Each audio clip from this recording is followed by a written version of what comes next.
शाहरुख खानची जीभ छाटणाऱ्याला 1 लाखांचं रोख बक्षीस. तुम्ही बरोबर ऐकले. हा फतवा काढलाय अखिल भारतीय हिंदू महासभेच्या आग्रा जिल्हाध्यक्षा मीरा राठोड यांनी. पण असं काय केलंय शाहरुखने की लोक इतके संतापलेत? सांगतो. तर वादाचं मूळ कारण आहे बांगलादेशी खेळाडूची खरेदी. शाहरुख खानने त्याच्या कोलकाता नाईट रायडर्सच्या IPL संघामध्ये बांगलादेशी प्लेअर मुस्तफिजुर रहमानला 9.5 कोटींना विकत घेतलंय. पण सध्या बांगलादेशात हिंदूंवर होणारे अन्याय आणि दीपूचंद्र दास सोबत घडलेल्या घटनांमुळे देशातलं वातावरण हे बांगलादेश विरोधी बनलंय. अशा परिस्थितीमध्ये बांगलादेशी खेळाडूला कोट्यावधी रुपये देऊन संघात घेणं हे देशविरोधी कृत्य आणि असे लोक देशात राहण्यास लायक नाहीत, असं भाजप नेते संगीत सोम यांनी म्हटलंय. इतकंच नाही तर अखिल भारतीय हिंदू महासभेच्या आग्रा जिल्हाध्यक्षा मीरा राठोड यांनी तर निषेध करत थेट आव्हान केलंय की जो कोणी शाहरुख खानची जीभ छाटेल त्याला आम्ही 1 लाख रुपयांचं रोख बक्षीस देऊ.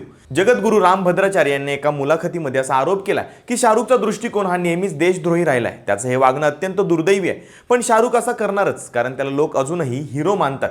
तर दिनेश फलाहारी महाराजांनी शाहरुख खान सारख्या लोकांची यादी करून त्यांना बांगलादेशात पाठवून द्यावं अशी मागणी करणारं एक पत्र पंतप्रधान मोदींनाच लिहिलंय.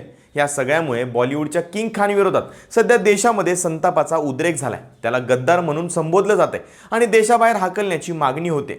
तुम्हाला काय वाटतं? शाहरुख खानवर होत असलेली ही टीका योग्य आहे का? तुमची प्रतिक्रिया कमेंटमध्ये नक्की द्या आणि फॉलो करा लगाव बत्ती.